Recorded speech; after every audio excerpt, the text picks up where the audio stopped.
El tacto de aquel objeto todavía me eriza la piel, incluso ahora, después de casi 50 años. Era una pequeña caja de música de madera de cerezo, no más grande que mi mano. Estaba fría, anormalmente fría, como si acabéis de salir de un congelador. La dejé sobre el tapete de cuero del escritorio, y el sonido sordo que hizo fue lo único que rompió el silencio absoluto de aquella biblioteca. Un silencio tan denso que podías oír el latido de tu propio corazón en los oídos. La única luz provenía de una lámpara de pie en la esquina, que arrojaba sombras largas y danzantes sobre las estanterías repletas de libros.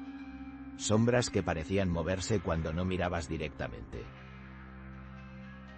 ¿Y tú? Si te ofrecieran un trabajo bien pagado, un trabajo que necesitabas con desesperación, con una sola regla, una regla extraña pero en apariencia inofensiva, ¿la seguirías a ciegas, o dejarías que la curiosidad, esa carcoma del alma, te devorase poco a poco hasta obligarte a desobedecer?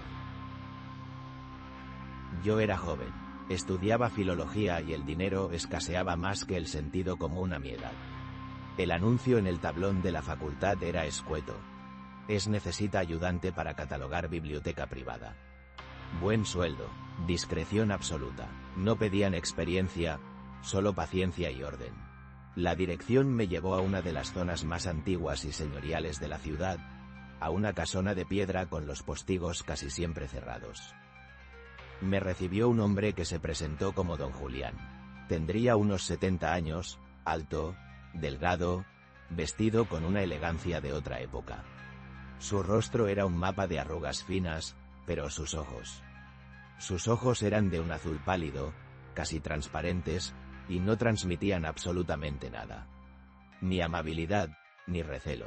Solo un vacío pulcro. Me condujo a través de pasillos en penumbra hasta una puerta de roble macizo. «Esta es la biblioteca», dijo con una voz suave, casi un susurro.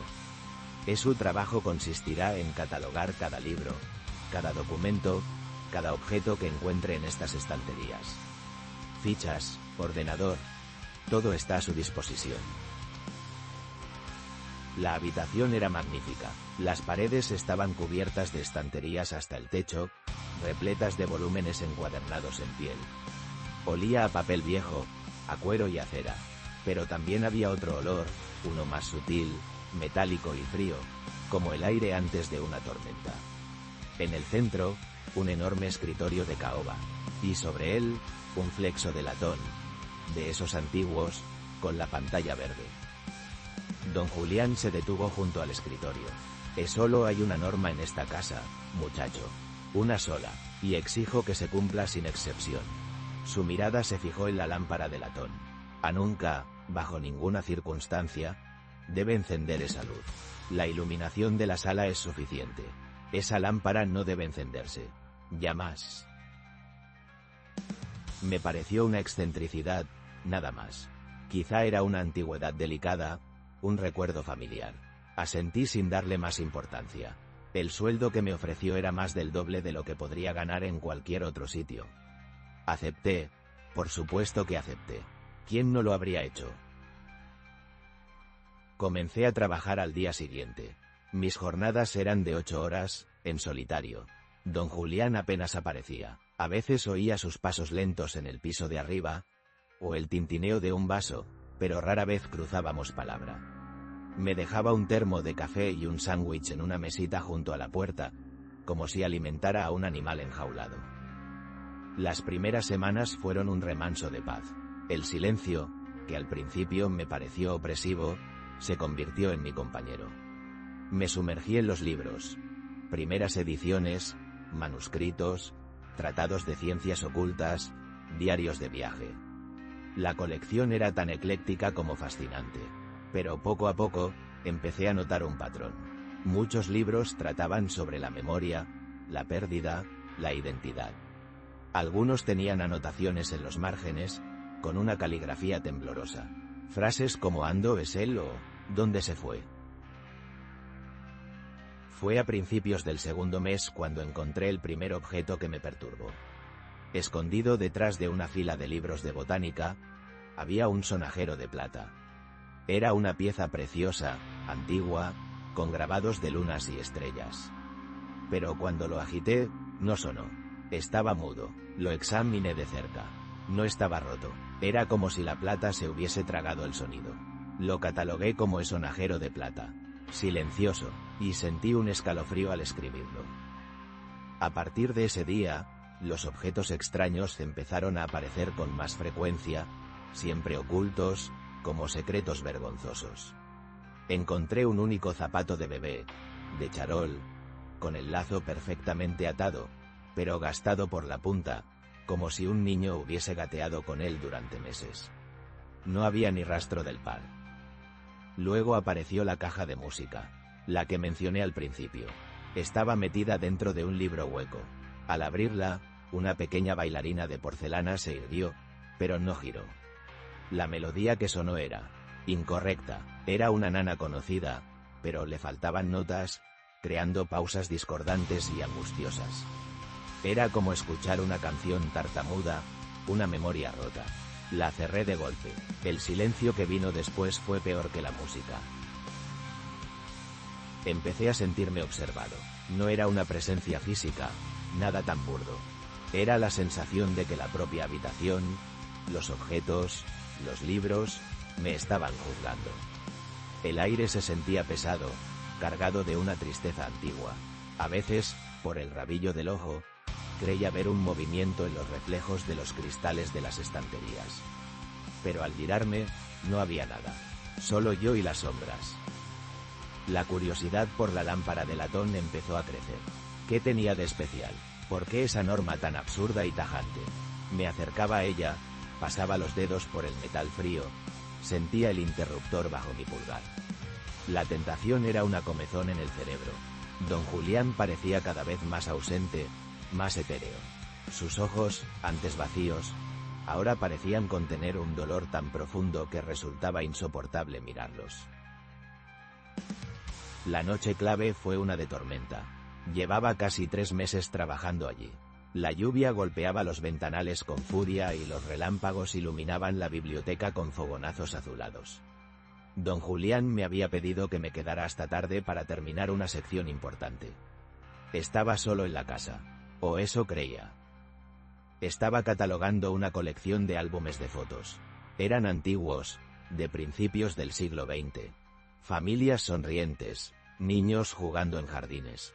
Pero en casi todas las fotos, una de las caras, siempre la de un niño pequeño, un niño de unos 4 o 5 años, había sido cuidadosamente rasgada, arrancada del papel. No con violencia, sino con una precisión quirúrgica, dejando un hueco blanco y fantasmal. Fue entonces cuando, en el último álbum, encontré una foto intacta. Mostraba a una pareja joven, a quienes reconocí como un don Julián y una mujer hermosa, sosteniendo en brazos a un niño pequeño. El mismo niño de las otras fotos. Tenía el pelo rubio y rizado y una sonrisa radiante. Pero sus ojos eran idénticos a los de don Julián, de ese azul pálido, casi transparente.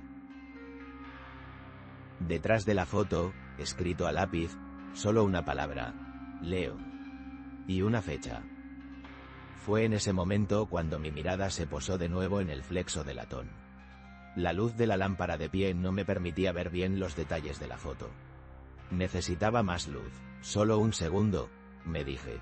¿Qué mal podría hacer? Era una lámpara, por el amor de Dios. Con el corazón latiéndome en la garganta, extendí la mano y accioné el interruptor. La luz que brotó no era blanca ni amarilla. Era una luz enfermiza, de un color ambarino y denso, que no iluminaba, sino que parecía absorber las sombras y darles sustancia. Olía a ozono, a electricidad estancada. Pero no fue la luz lo que me geló la sangre. Fue lo que la luz reveló. La superficie del escritorio de caoba, que bajo la luz normal parecía lisa y pulida, estaba cubierta de finísimas muescas, de arañazos hechos con una uña o un alfiler. Eran casi invisibles, superpuestos unos sobre otros durante años. Formaban palabras, una y otra vez, miles de veces, cubriendo cada centímetro de la madera. Ayuda, ando, me voy, tengo frío. Retrocedí, tropezando con mi silla. Mi respiración se convirtió en un silbido. El terror me atenazó la garganta. No era la escritura de un adulto. Era la caligrafía torpe e irregular de un niño. Y entonces, levanté la vista. La luz del flexo no solo iluminaba el escritorio. También creaba reflejos nítidos en los cristales de las vitrinas que tenía enfrente. Y en el reflejo de la puerta de roble, detrás de mí, vi algo que no estaba ahí. No era una figura, no era un espectro. Era una ausencia con forma. La silueta de un niño pequeño, de pie junto a la puerta. No se le veían rasgos, era como un recorte en la realidad, un vacío que la luz de la lámpara no podía llenar. No se movía, solo estaba ahí, en el reflejo. Me quedé paralizado, sin atreverme a darme la vuelta. Sabía, con una certeza que nacía en lo más profundo de mis entrañas, que si me giraba, no habría nadie. La silueta solo existía en el reflejo, solo era visible bajo la luz prohibida de aquella lámpara. Era una huella, una grabación del dolor atrapada en la luz. En ese preciso instante, oí un crujido en el piso de arriba. Un paso lento y arrastrado. Y luego otro. Don Julián bajaba. Con un movimiento torpe y desesperado, apagué la lámpara. La oscuridad me pareció un bálsamo. El reflejo desapareció. Las palabras en el escritorio volvieron a ser invisibles. El corazón me martilleaba contra las costillas tan fuerte que dolía. Recogí mis cosas con manos temblorosas. Cuando la puerta de la biblioteca se abrió, yo ya estaba de pie, con la chaqueta puesta. Don Julián me miró. Sus ojos ya no estaban vacíos. Por primera vez, vi algo en ellos. Era una súplica aterradora. «Ha terminado por hoy, ¿verdad?», preguntó su voz suave. Asentí, incapaz de hablar. Bien, no vuelva mañana, el trabajo está terminado, le enviaré su paga». No dije nada, salí de aquella biblioteca, crucé los pasillos en penumbra y abandoné la casa sin mirar atrás. La lluvia había cesado, el aire de la noche era frío y limpio, y lo aspiré con desesperación, como un hombre que escapa de una tumba. Recibí el dinero una semana después, en un sobre sin remitente.